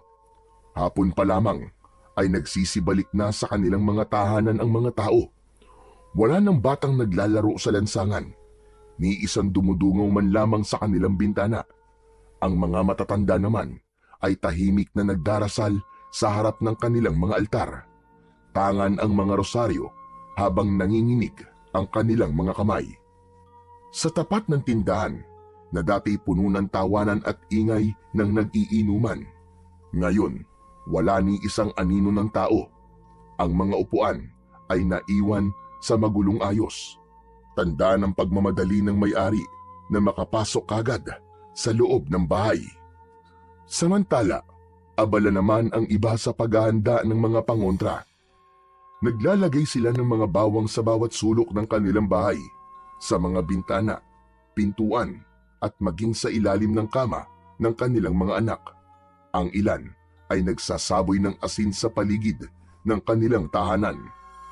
Ang lahat ng ito ay dulot ng mabilis na pagkalat ng balita tungkol sa aswang at ang matinding takot sa pagbabalik ni Tandang Silba. Lalo pang lumala ang pangamba nila nang isang magsasaka ang nagpatunay na may nakita siyang kakaibang nilalang na gumagala sa kanilang bukid. Nakayuko ito, ngunit ang anino ay hindi pangkaraniwan. Mahaba, baluktot at gumagalaw na tila may sariling buhay. Samantala, isang matanda naman ang nagsabing nagising siya isang madaling araw matapos makarinig ng mabibigat na yabag sa kanilang bakuran. Nang sumilip siya sa maliit na siwang ng dingding, isang pares ng mapupulang mga mata ang sumalubong sa kanya. Dagdag pa rito ang sunod-sunod na pagkawala ng mga alagang hayop. Sa tuwing natatagpuan ng mga ito, wala na silang buhay, said ang dugo, wakwak ang tiyan. Sa kabila ng lahat ng ito, may ilan na ring nagsabi na nakita nila si Tandang Silba at sa kanilang paniniwala, siya ang aswang na bumabalot ngayon sa baryo ng takot. Sa kabila ng lumalalang takot na bumabalot sa buong baryo, may isang tila hindi apektado, si Lolo Andres. Galing siya sa bukid ng gabing yon, may pasan-pasan na mga nakataling mga tuyong sanga at ilang bugkos ng mga halamang gamot. Malamig ang simoy ng hangin at walang ibang naririnig kundi ang kanyang mga kaluskos. Habang naglalakad siya pauwi, bigla siyang natigilan nang maramdaman na parang may sumusunod sa kanya. Sa gilid ng kanyang mga mata, nakita niyang may anino sa likuran niya, ngunit kapag sinusubukan niyang lumingon, wala naman siyang nakikita. Ngunit sa pagkakataong yun, alam na niyang hindi siya nag-iisa, pero hindi man lang siya natakot o natinag. Sa halip, bahagya siyang ngumisi at iniling-iling ang ulo. Kung ako ang tinatarget mo, nagkamali ka ng planong biktimahin. Hayop ka! Subukan mo para matapos na yung kasamaan mo. Akala mo natatakot ako sa'yo? Nagpatuloy siya sa paglalakad hanggang sa muli siyang tumigil nang maamoy ang masangsang na hangin. Napatakip siya ng ilong dahil napakabaho ng kanyang nalalanghap. Amoy bulok na laman. Hindi siya nagpakita ng takot. Bagkus ay tumikhim siya at dahang-dahang ibinaba ang pasan niyang mga kahoy sa lupa. Lumabas ka na! Kung gusto mo lumapit, lumapit ka na! Huwag mo na akong tinatakot-takot, leche ka! Sa dulo ng kalsada, isang aso ang biglang umalulong ng malakas. Para bang may nakikita itong hindi nakikita ng karaniwang tao. Agad na sumagot ang isa pang aso sa malayo. Unti-unting dumami ang mga umaalulong at tila nagbababala sa buong baryo na may masamang mangyayari. Napabuntong hininga si Lolo Andres. Hindi ka ba natatakot? May narinig si Lolo Andres na nagsalita mula sa kanyang likuran. Napangiti ang matanda. Hindi siya lumingon, pero mahinahon siyang sumagot. Hindi ako takot sa isang katulad mo. Matagal na kitang kilala at matagal na rin akong handa sa laban na to. Agad na binunot ng matanda ang itak na nasa kanyang bewang at hinarap ang taong nagsalita. Yun ay walang iba, kundi si Tandang Silva. Matagal ko nang hinihintay ang pagkakataong ito, Andres. Kung may kailangan ka sa akin, abay sabihin mo na. Dahil wala akong oras sa mga ganitong klase ng drama. Huwag kang magmadali. Ang tagal nating hindi nagkita. Bakit hindi mo na tayo magkamustahan? Akala ko ay hindi ka nababalik. At bakit naman hindi? Hindi pa tapos ang misyon ko. Ikaw na lang, Andres. Ikaw na lang. Ikaw na lang ang natitirang antingero. At panahon na para kunin ko ang nararapat na sa akin. Ano pinagsasasabi mo, matanda ka? Ang baryong ito, matagal na dapat nasa ilalim ng kapangyarihan ko. Hindi pa ba sapat ang lahat ng buhay na kinuha mo? At marami pa ang susunod, Andres. Hindi mo na ako mapipigilan. Hindi na tulad ng dati. Matanda ka na. Mahina. Wala ka ng kalaban-laban sa akin. Tahimik sa loob ng ilang segundo. Tapos biglang tumawa ng malakas si Lolo Andres. Malalim, puno ng pangungutya. Sandali lang. Anong nakakatawa? Ay, ang kapal na mukha mong sabihing mahina ako. Ikaw, hanggang ngayon, nandito ka pa rin. Nagpipilit, desperado. Matanda ka na rin, Silva. Pero hindi ka pa rin natututo. Nagpatuloy sa pagtawa si Mang Andres habang pinapagmasdan si Tandang Silva. Kitang-kita ang inis sa mukha ng kanyang kaaway. Mas lalong naningkit ang mapupula nitong mga mata. Hindi ka pa rin nagbabago, Andres. Puro ka pa rin patawa kahit nasa bingit ka na ng kamatayan. At sino naman ang may sabi na nasa bingit ako ng kamatayan? Ikaw? Pasensya na, Silva. Pero hindi ako takot sa'yo. Lalo na't halatang halata kong namimiss mo ko. Hindi kita namimiss. Ang gusto ko lang ay matapos na lahat ng ito. Matagal na kitang dapat na pinatay. Aba, bakit hanggang ngayon ay buhay pa ako? Ang tagal mo naman. Tama na ang satsat. Wala ka ng ligtas, Andres. Sisiguraduhin ko ngayong gabi ay mamamatay ka. Sandali lang. Bago mo ko patayin, baka gusto mo ng gamot na pampakalma. Mukha kang stress na stress at tuyot na matanda.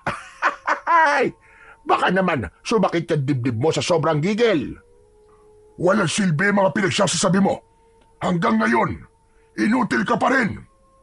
Inutil? Aba, parang sarili mo yata ang pinariringgan mo, Silva. Anong ibig mo sabihin? Ilang dekada na ba tayong ganito? Ilang beses mo na akong pinagtangkaan. Pero ano ang resulta? Heto ko, buhay na buhay. Sabihin mo nga, kanino ka ba dapat mainis? Sa akin o sa sarili mo? Na kahit na anong gawin mo, hindi mo pa rin ako mapatay. Dumating na ang oras mo, Andres. Tapos na ang laro natin. Matutulad ka lang sa mga kasamaan mong albularyo noon. Wala ka ng laban. Ganon ba? Bakit parang takot ka pa rin? Hindi ako takot sa'yo. Hindi mo na ako mapipigilan. Wala nang anting-anting ang makakapigil sa akin. Talaga ba? Sigurado ka bang wala na talaga? May kinuha si Lolo Andres sa kanyang bulsa at inilabas doon ang isang maliit na bote ng langis. May nakababad na isang maliit na mutya.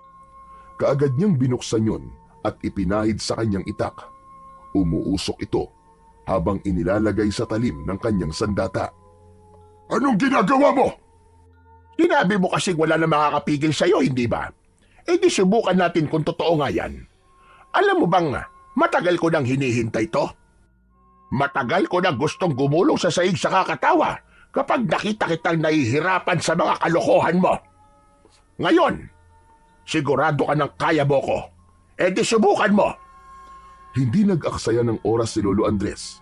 Sa isang iglap, sumugod siya kay Tandang Silva. Tangan lahat ng natitira niyang lakas. Ngunit bago pa man siya makalapit, isang nakakakilabot na nilalang ang biglang bumagsak mula sa itaas. Malaki, maitim, at may malalapad na pakpak na parang isang dambuhalang paniki. Napaatras si Lolo Andres. Ramdam ang matinding puwersa sa bagong dating na kalaban. Nawalan siya ng balanse at sa isang iglap, napaupo siya sa lupa. Naramdaman niya ang kirot sa kanyang likod pero hindi niya to ininda. Mas matindi ang pangamba na bumalot sa kanya habang pinagmamasdan ang halimaw na nakatayo sa kanyang harapan. Samantala si Tandang Silva naman ay nakangisi lang at tuwang-tuwa sa kanyang nakikita. Andres! Andres! Sabi ko naman sa iyo, hindi ba? Hindi mo na ako kayang labanan ngayon. Hindi na ikaw ang dating antingero na kinatatakutan noon. Hayop ka! Wala ka talagang pinagbago, Silva. Hindi ka kailanman lumalaban ng patas. Mandaraya ka pa rin hanggang ngayon. At bakit naman ako lalaban ng patas? Kung sa ganitong paraan ako pwedeng manalo, gagawin ko. Wala nang ibang mahalaga sa akin, kundi ang magtagumpay. Anong halimaw naman niyang ginawa mo, Silva? Nagulat ka ba? Sinabi ko naman sa iyo kanina, hindi mo nakakayanin ang kapangyarihan ko. Humakbang siya paatras at itinaas ang kamay. Sa isang iglap, ang halimaw ay lumapit sa kanya. Lumuhod sa kanyang harapan na parang isang alagang hayop. Ang nilalang na ito, ang tatapos sa iyo, Andres. Wala ka ng kawala! Kaya mo lang sinasandalan ng halimaw mo kasi alam mong hindi mo ako kayang harapin ng ikaw lang. Wala na akong pakialam sa mga sinasabi mo. Puro kasatsat. Pero ito tatandaan mo.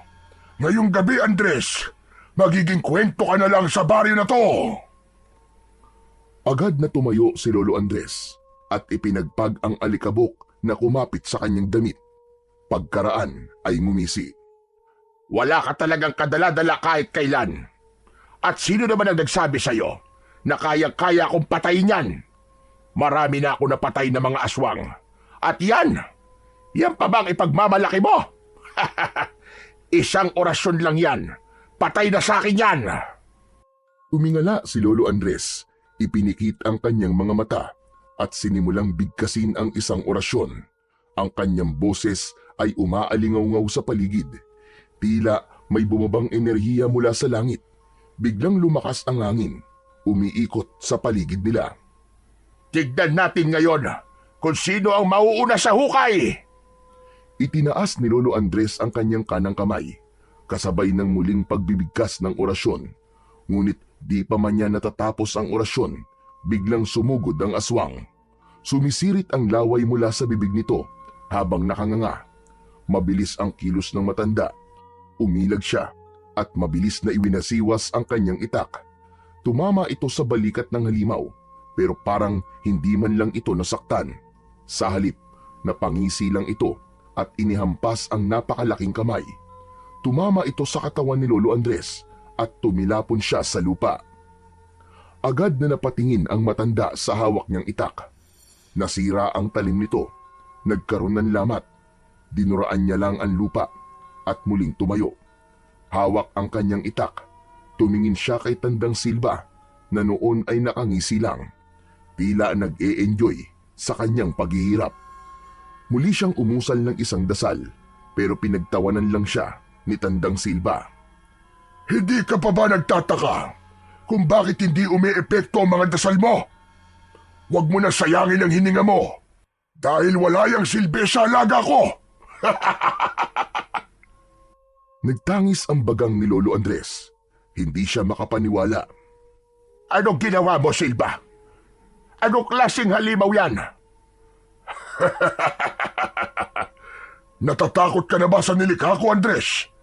Ito ang aking tungganon. Hindi siya tulad ng ibang aswang. Hindi siya nakakarinig. Hindi siya tinatablan ng kahit na anong orasyon. dahil hindi naman niya naririnig ang mga dasal mo. Hayop ka! Iba ito! Kailangan kong gumamit ng ibang paraan. Wala siyang oras para mag-isip ng matagal. Biglang kumilos ang dungganon. Isang mabilis na paggalaw na halos hindi niya nakita. Tumalon ito papunta sa kanya. Ang mahahabang kuko'y nakatutok na sa kanyang lalamunan. At sa isang iglap, napilitang gumulong si Lolo Andres sa lupa. Ngunit bahagyang nagasgasan ang kanyang braso sa matatalas na kuko ng halimaw. Ano, Andres? Ano? Handa ka na bang mamatay? Hindi sumagot si Lolo Andres. Dahan-dahan siyang umatras habang pilit na iniisip kung paano tatalunin ang isang aswang na hindi tinatablan ng dasal. Huwag kang masyadong pakampante. Bago mo ko mapatay, alamin mo muna kung kaya mo bang kalabanin ang susunod sa akin. Mabilis na lumapit si Tandang Silva at humawak sa balikat ni Lolo Andres. Napakalamig ng kamay ng matanda. Tila hinigop nito ang kanyang lakas. Naramdaman ng albularyo ang paghina ng kanyang katawan. Ramdam niyang tila kinukuha ng mangkukulam ang kanyang sigla at hininga. Pero hindi siya bumigay. Ang hawak niyang langis, agad niyang isinaboy sa mukha ng kalaban niyang matanda. At sa isang iglap, isang malakas na sigaw ang bumalot sa buong paligid. Biglang lumayo si Tandang Silva. Ang kanyang balat ay nagsimulang masunog. Ang aswang ay mabilis siyang kinagat sa balikat. Naramdaman niya ang matatalim nitong mga pangil na bumaon sa kanyang laman. Nanghina siya at napaluhod sa lupa. Ngunit bago pa siya tuluyang manghina, naramdaman niyang lumayo ang aswang at lumapit kay Tandang Silva na noon ay namimilipit pa rin sa sakit. Agad nitong inilipad ang matandang mangkukulam at habang nasa ere ito, narinig pa ni Lolo Andres ang malakas nitong sigaw. Babalik ako, Andres! Papatayin kita! Wawasakin ko kayong lahat! Sa isang iglap, naglaho si Tandang Silva sa dilim. Habol ang hininga. Tuluyang napahiga si Lolo Andres sa lupa. Ramdam niya ang hapdi ng sugat sa kanyang braso. Kailangan ko nang umuwi. Sa kabila ng sakit sa katawan at sa labis na panghihina, pinilit ng matanda na makatayo. Nanginginig ang kanyang katawan. Nanguha siya ng 2 piraso ng sanga at yun ang ginamit niyang tungkod. Maraan ang kanyang pagakbang pero determinado siyang makauwi. Ilang sandali ang lumipas. Sa wakas, narating na niya ang kanilang bahay. Mabilis siyang kumatok sa pinto. Gabriel! Gabriel po! Pagbuksan mo ko! Maya-maya pa, bumukas ang pinto at bumungad ang apo niyang si Gabriel. Kita ang gulat at takot sa kanyang muka. Lolo Andres! Lolo Andres, ano nangyari sa inyo? Hingal na hingal si Lolo Andres. Tumutulo ang pawis niya at may sugat siya sa balikat. Hindi siya sigurado kung may oras pa siya, pero sinimulan niyang magbilin sa apo niya. Hinawakan niya sa balikat si Gabriel. Si Silva! Si Silva, Gabriel! Lumikha siya ng isang halimaw. Isang aswang na dungganon. Lo, wag na muna kayo magsalita. Tama na yan. Gamutin na muna natin ang sugat niyo. Gabriel, makinig ka. Wala na tayong oras. Makinig kang mabuti sa sasabihin ko. Lo, anong wala ng oras? Ano ba nangyayari sa inyo? Si Silva, lumikha ng isang halimaw. Isang dungganon. Dungganon? Anong ibig mo sabihin, Lo? Ano ba yun? Mabilis ang paghinga ni Lolo Andres. Ramdam niya ang hapdi ng kanyang sugat, pero mas inaalala niya ang paparating na kapahamakan. Inalalayan ni Gabriel ang kanyang lolo at pinaupo. Hindi ordinaryong aswang ang nilikha niya. Wala itong pandinig. Kaya di tinatablan ng orasyon o ng mga sandatang inorasyonan. Hindi rin ito basta-basta tinatablan ng kapangyarihan ng mga mutya. Malakas ito, mabilis, at walang awa. Lo, kung hindi tinatablan ng mutya at orasyon, paano natin lalabanan yon? Napalunok si Gabriel. Noon lang niya nakitang takot ang kanyang lolo at puno ng pag-aalala. Lo, sabihin nyo, ano pong gagawin natin? Paano natin matatalo yun? Makinig kang mabuti. Panahon na para ikaw ang magpatuloy sa tungkulin ng ating lahi. Hindi po. Ayoko, Lo. Hindi ko po alam kung paano. Wala po akong alam sa ganun. Teka, nasa na ba ang gamot? Ituro nyo na lang po sa akin kung paano po kita gagamutin. Nararamdaman ko, iyo. Unti-unti nang kumakalat ang lason sa katawan ko. Dulot ng kagat ng aswang na yon. Nangihina rin ako parang nauupos na kandila. Apo, malapit na akong mamatay. Napangiti si Lolo Andres kahit nangihina. Nanlaki ang mga mata ni Gabriel. Lo, huwag ka naman magsalita ng ganyan. Hindi kayo mamamatay. Dadalhin ko po kayo sa ospital. Hihingi po tayo ng tulong. Apo, sa palagay ko, wala nang lunas ang lasong ito. Napaluhod si Gabriel sa tabi ng kanyang lolo. Mahigpit na hinawakan ang kamay nito. Hanggang sa napaiyak na si Gabriel. Hindi, Lo. Hindi pwede. Hindi ko kaya mawala kayo, Lo.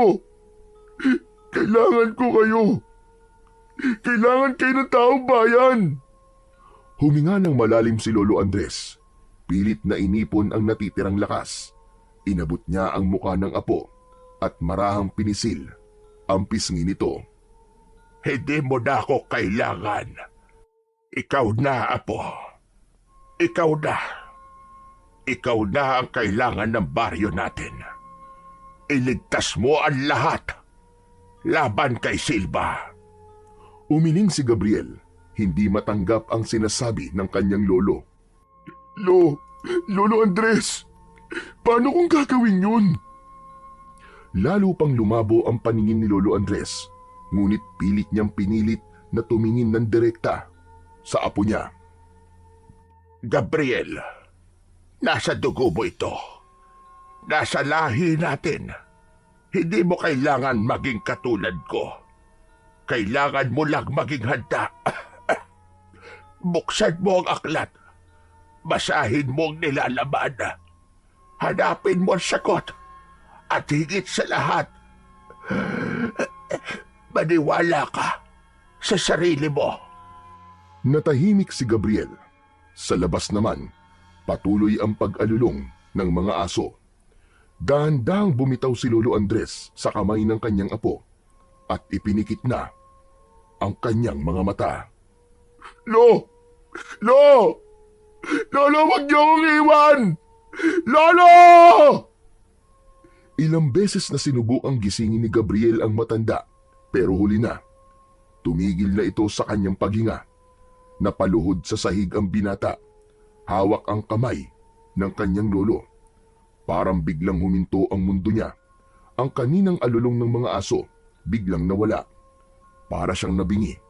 Dahan-dahang bumagsak ang kanyang noo sa dibdib ng kanyang lolo habang nanginginig ang kanyang katawan dahil sa labis na pag-iyak. Lolo, wag naman po. Wag niyo po akong iwan. Lolo! Para siyang bata ulit na biglang hinahanap ang init ng yakap ng kanyang lolo. Yung pang-aasar sa kanya ng matanda at ang palad nitong palaging pumipisil sa kanyang balikat kapag kailangan niya ng mga payo at gabay. Ngunit sa pagkakataong yun, hindi na gumagalaw ang kanyang lolo. Hindi na rin ito tumugon. Huminga siya ng malalim. Pilit na nilalabanan ang bigat at kirot sa kanyang dibdib. Isang matagal na katahimikan ang bumalot sa sala. Hanggang sa maramdaman niyang may malamig na dampi ng hangin sa kanyang batok. Isang pamilyar na pakiramdam. Parang nung bata pa siya kapag pinapalakas siya ng kanyang lolo sa tuwing naduduwag siya. Muli niyang tinignan ang mukha ng matanda. Kahit wala ng buhay, naroon pa rin ang bahagyang ngiti nito sa labi. Huminga siya ng malalim. Pilit na inaalis ang takot at panghihina sa kanyang katawan. Ito na yun. wala na siyang ibang pagpipilian. Dahan-dahan niyang binitiwan ang kamay ng kanyang lolo. Tumayo siya at pinahid ang kanyang luha. Ipinikit niya ang kanyang mga mata. Pilit na inaalala ang bawat salitang sinabi ng matanda bago ito pumanaw. Ang aklat. Hindi ko kayo bibiguin, lolo. Lalaban ako sa abot ng aking makakaya. Ipinapangako ko yan sa harap ng inyong bangkay. Kinabukasan, mabilis na kumalat ang balita tungkol sa pagkamatay ng nag-iisang albularyo sa kanilang baryo. Sa bawat sulok ay naging usap-usapan ito. Sa bukid, sa harap ng mga tindahan at maski sa loob ng simbahan, wala na ang natatangi nilang inaasahang magtatanggol sa kanila. Laban sa kadiliman. Agad na napuno ng mga tao ang bakuran at bahay nila Gabriel. Marami ang nakiramay. Maraming nagdala ng kandila at mga bulaklak. Pinag-usapan nila ang kanilang takot at kawalang pag-asa. Lalo na nang malaman nilang pinatay ng aswang ang matanda. Naisip nila na wala na talaga silang kalaban-laban. Samantala, sa loob ng bahay, tahimik lang na nakaupo si Gabriel sa tabi ng bangkay ng kanyang lolo. Hindi niya pinapansin ang usapan ng mga tao. Biglang may humawak sa kanyang kamay. Nang mag-angat siya ng kanyang paningin, nakita niyang nakatayo sa kanyang harap ang kanyang estudyanteng si Boy. Namumugto ang mata nito at parang takot na takot. Boy, ano nangyari sa'yo? Sino kasama mo nagpunta dito? Hindi agad nakasagot ang bata. Nanginginig siya. Tila nagpipigil na muling umiyak. Teacher, sinalakay kami ng aswang kagabi. Ano? Asan ang mga magulang mo? Nasa bahay po. Inaasikaso na sila ng mga taga-barangay. Si nanay at tatay. Patay na po sila, teacher. Kaninang madaling araw po dumating po yung aswang. Hindi ko alam kung paano ako nakatakas. Pero hindi po sila nakalabas ng bahay. Pinatay po sila ng aswang. Napatingin si Gabriel sa kanya. Hindi nakapagsalita. Nanginginig ang bata habang mahigpit na hawak ang kanyang sando. Takot na takot. Sir, pwede po bang sa inyo na lang po ako? Ayoko na po bumalik sa amin. Wala na po akong pamilya. Napabuntong hininga ang binata. Ang sakit ng pagkawala ng kanyang lolo ay hindi pa niya ganap natatanggap. Tapos heto pa ang isang bata na nawalan rin ng mahal sa buhay. Hindi lang isa, nawala ang lahat sa kanya. Parang dinaganan ng mabigat na bagay ang kanyang dibdib. Nilingon niya ang bangkay ng kanyang lolo Andres. Alam niyang kung buhay pa ang matanda, hindi nito papayagang magdusa sa takot at lungkot ang bata. Hinawakan niya ang kamay ni Boy. Huwag kang mag-alala, hindi kita pababayaan. Mula ngayon, dito ka na sa akin. Pagsapit ng hapon, sabay na inilibing ang 3 bangkay na biniktima ng aswang. Si Lolo Andres at ang mga magulang ni Boy. Nang matapos maibaon sa lupa, nagsiuwian na ang mga tao. Naiwan si Gabriel at ang bata. Pareho sila na nakatulala sa bagong tabon na lupa. Hindi makapaniwala na wala na ang mga ito. Parehas nilang hinihiling na sana panaginip lang ang lahat at isang masamang bangungot lang. Pero hindi. Totoo ang pangyayaring yon. Nakayuko ang binata. Yakap ang kanyang sarili. Wala ni isang luha ang pumapatak sa kanyang mga mata. Pumikit siya sandali at hinayaan ang hangin na dumampi sa kanyang muka. Sa oras na yon, alam niyang wala nang atrasan. Kailangan niya nang gawin ang iniwang misyon ng kanyang lolo. Sa kanyang isip, isang pangalan ang paulit-ulit niyang iniisip. Yun ay walang iba, kundi si Tandang Silba. Biglang bumuhos ang malakas na ulan. Doon palang naisipan ng dalawa na umuwi. Pagkarating sa bahay, hindi na nag-aksaya ng oras si Gabriel. Agad niyang hinanap ang aklat ng mga orasyon na laging binabanggit ng kanyang lolo. Mabilis siyang nagtungo sa lumang aparador ng matanda at hinila pababa ang mga nakasalansan nitong gamit. Ang ilang lumang damit ay nagkalat sa sahig, pati na rin ang ilang kahon na puno ng mga alikabok. Nasaan ba yun? Nasaan ba ang aklat na yun? At ano bang itsura noon? Sir, may hinahanap po ba kayo? Oo, boy. Bago mamatay si Lolo, ibinili niyang hanapin ko ang libro ng mga orasyon niya. Ang sabi niya, doon daw makikita yung paraan kung paano mapapatay ang aswang. Tutulungan ko na po kayo maghanap, sir. Nagsimula silang maghalungkat sa mga kahon. Isa-isa nilang binuksan ito ni Boy. Samantalang si Gabriel naman ay nag-alis ng mga lumang tela at pinagpatong-patong na gamit sa isang lumang estante. Ang dami pong gamit ni Lolo. Saan kaya niya yun itinago? Hindi ko rin alam, Boy. Pero sigurado ako nandito lang yun. Nagpatuloy sila sa paghahanap at ilang saglit pa, napansin ni Gabriel ang isang maliit na kahon na nakasiksik sa ilalim ng lumang aparador. May kakaibang ukit ito sa kahoy at may tila lumang kandado na nakakabit.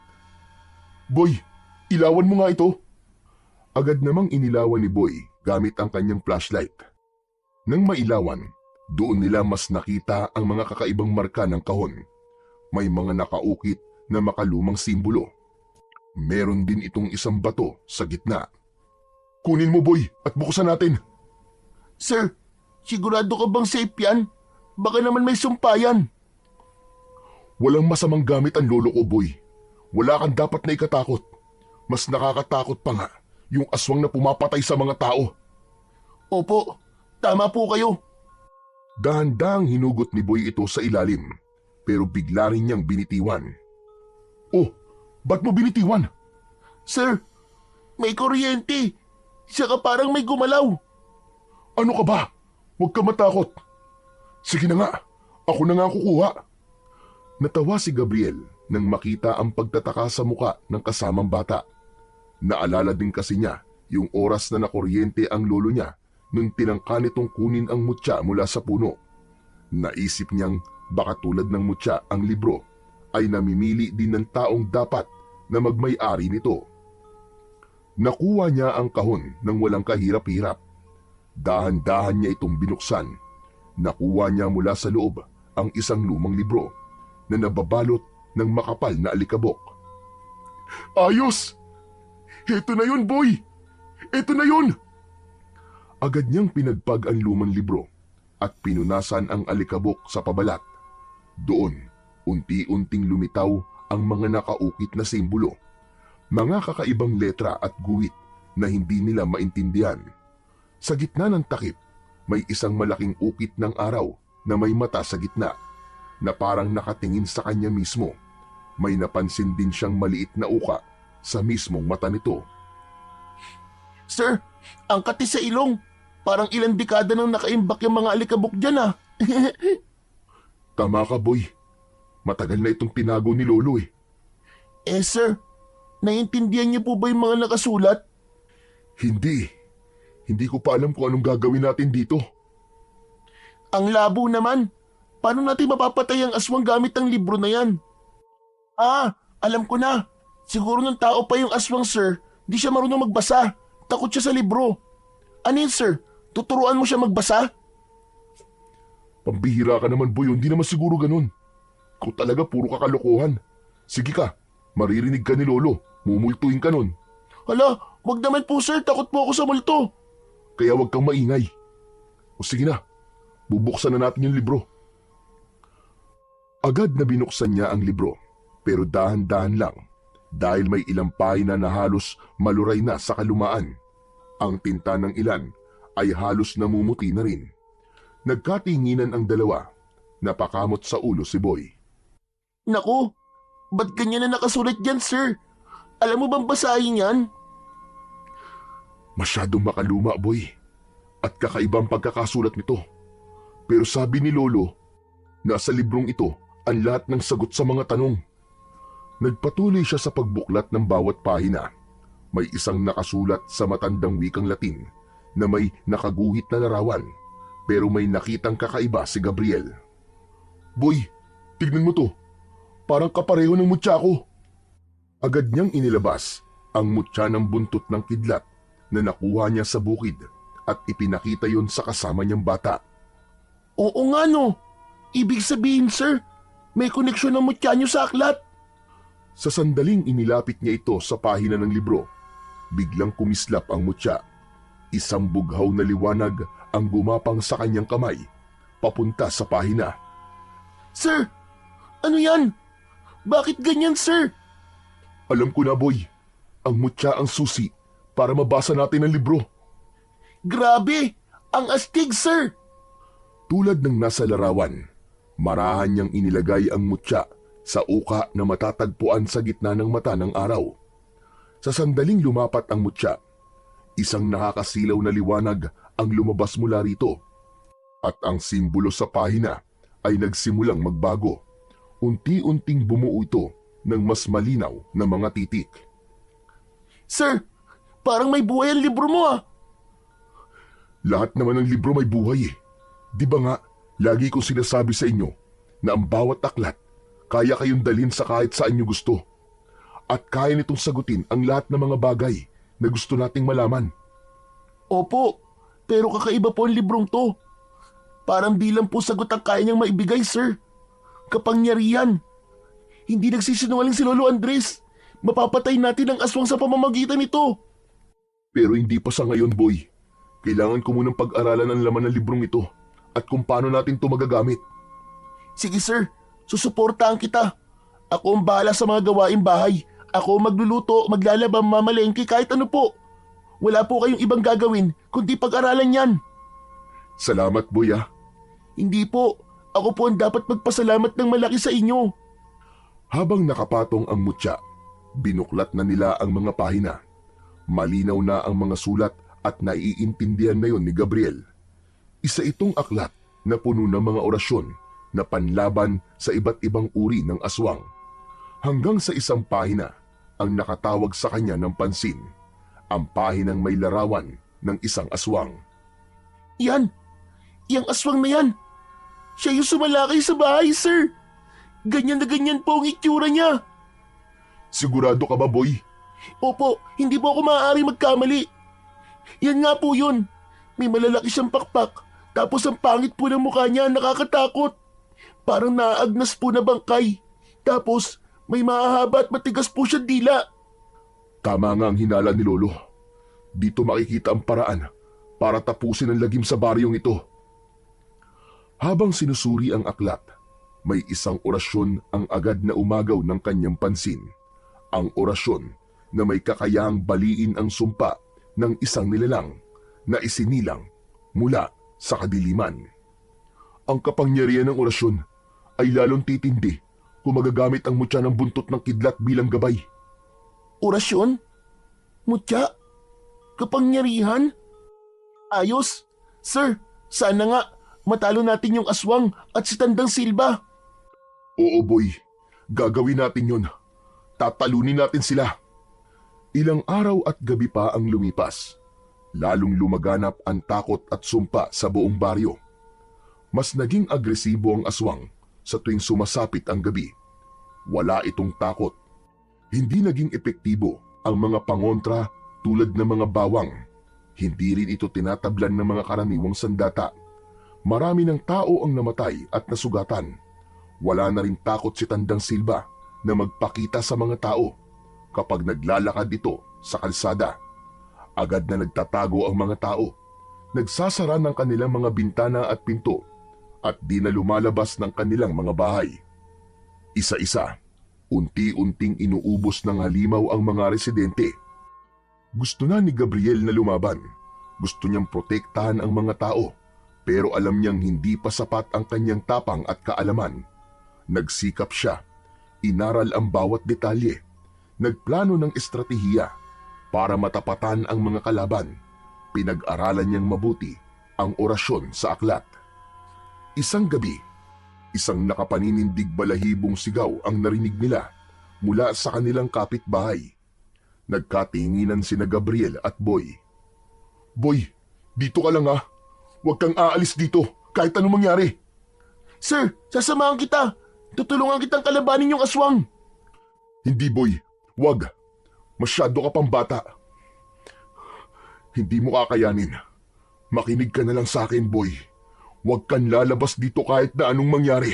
Nagkakaintindihan ba tayo? Tumango na lang si Boy bilang tugon. Hindi na nag-aksaya ng oras si Gabriel. Agad siyang lumabas at pinuntahan ang pinagmumulan ng sigaw. Dala niya ang kanyang mutya at ang mga kaalamang natutunan niya mula sa libro. Pagdating sa bahay ni Mang Isko, nakita niya ang wasak na pinto. Nagkalat ang mga gamit sa loob at sa isang sulok, naroon ang aswang. Kagat-kagat nito ang wala ng buhay na matanda. Mabilis na kumilos ang binata. Hindi na siya nagdalawang isip. Sa isang iglap, inilabas niya ang mutya na nakapaloob sa kanyang mga palad. Tulad ng nasa aklat, itinapat niya ito sa halimaw at sinimulang bigkasin ang orasyon. Akala mo ba, bata? Madadala mo yan sa dasal? Napalingon si Gabriel sa kanyang likuran. Pumasok sa pinto si Tandang Silva. Ikaw yung apo ni Andres. Sayang lang ang dugon dumadaloy sa'yo. Walang bisa ang dasal sa isang aswang na hindi nakakarinig. Alam ko, Tandang Silva, pero yung aswang mo, bingi lang, pero hindi bulag. Itinaas niya ang kamay at ginamit ang sign language para sa salitang nakasaad sa aklat. Hindi ito basta-bastang orasyon. Ito'y isang sinaunang paraan ng pagpapasa ng kapangyarihan gamit ang kilos at galaw ng katawan. Anong kalokohan ito? Anong ginagawa mo? Hindi makapaniwala ang matanda sa kanyang nakita.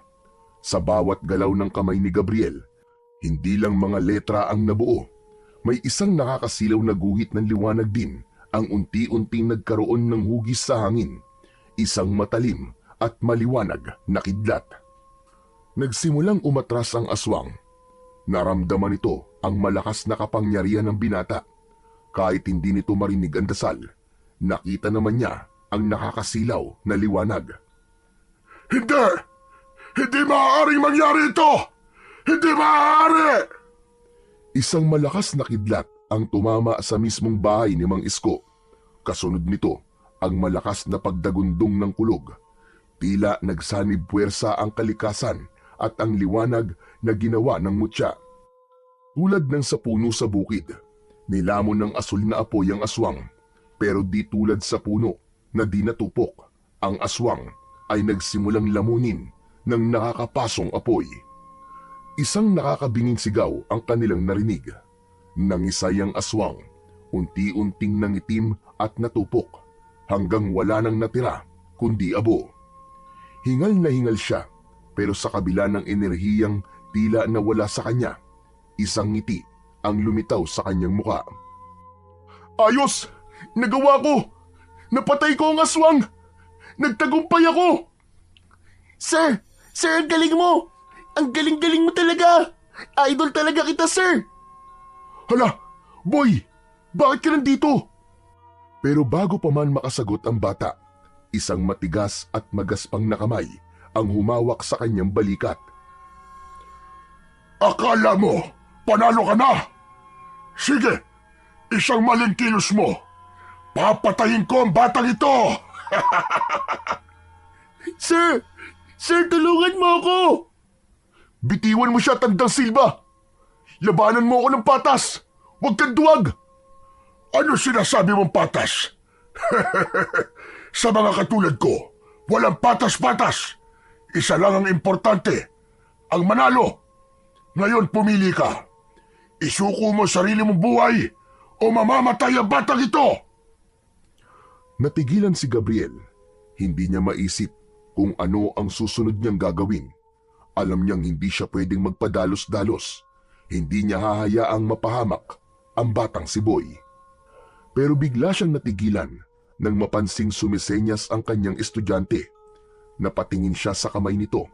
May hawak itong maliit na bote na may lamang langis. Napakunot ang noo niya. Nakilala niya yon. ang bote na huling hawak ng kanyang lolo Andres bago ito namatay. Biglang naging magalaw ang mga mata ng binata. Ano, Gabriel? Handa ka na ba sumuko? Tama ka. Wala nga akong laban sa'yo. Mabuti naman at alam mo. Boy! Ngayon na! Sa isang iglap, kumilos si Boy ng mabilis. Sinamantala nito ang pagiging kampante ng mangkukulam. Ibinuhos nito ang laman ng bote sa paa ng matanda. Ano to? Aray! Aray ko, napapasto ako! Bago pa ito makagalaw, mabilis na nakaalis si Boy mula sa pagkakahawak ni Tandang Silva na noon ay iniinda na ang init at tila pagkapaso ng kanyang mga paa.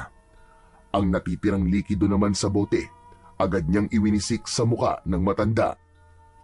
Hindi ito maaari! Hindi ako matatalo ng isang bata! Sinamantala yon ni Gabriel. Mabilis niyang kinuha ang nakitang itak sa sulok ng bahay ni Mang Isko. Sinugatan niya ang sarili gamit ito at bumulong siya ng isang orasyon. Gamit ito, buong lakas niyang sinaksak ang matanda sa kanyang puso. Nanginig ang buong katawan ng mangkukulam at sumuka na rin ito ng dugo. Tapos na ang kasamaan mo, Tandang Silva! Hindi! Totoo nga ang sinabi ni Andres.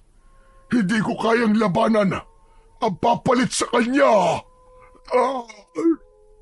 Umalulong ang mga aso, kasabay ng pagkamatay ng kinatatakutang mangkukulam sa baryo. Sir! Sir, tapos na ba? Patay na ba siya? Oo, Boy. Tapos na. Nagtagumpay tayo. Patay na ang pesteng mangkukulam. Kinabukasan, sa muling pagsikat ng araw sa baryo, natagpuan ng mga tao ang bangkay ni Tandang Silva sa bahay ni Mang Isko. Wala na ang mangkukulam na inakala nilang siya rin ang aswang na gumagala at pumapatay sa kanilang lugar. Masaya silang namatay na ang kinatatakutan nilang matanda. Samantala, sa bahay naman ni Gabriel, tinititigan ni Boy ang aklat ng mga orasyon. Sir, ano na bang gagawin natin dito sa libro? Itatago natin, Boy, dahil baka dumating ang araw. Baka kailanganin natin ulit. Napangiti si Boy at ganun din si Gabriel. Sa wakas, matatahimik na ang kanilang baryo. Ngunit higit pa sa tagumpay nilang ito, ang pinakamahalagang bagay na kanilang nagawa ay ang pagkamit ng hustisya para sa mga mahal nila sa buhay. At isang pangako ang sinabi ni Gabriel bago nito itinago ang libro. Ngayong alam na niya ang sikreto ng libro, handa na siyang lumaban anumang oras na dumating ang mga kampon ng kadiliman. Ipinagpatuloy niya ang nasimulan ng kanyang lolo bilang isang mahusay na albularyo at manunugis ng aswang. Yun ang gusto ng kanyang lolo para sa kanya. Pero habang wala pa ang mga alagad ng kasamaan, ay pinagpapatuloy niya ang kanyang pagtuturo bilang isang guro. Sa kabila nito, palagi siyang alerto, nakabantay kung sakaling may mga mata na nakabantay at naghihintay ng tamang pagkakataon na umatake at magasik ng lagim sa kanilang baryo.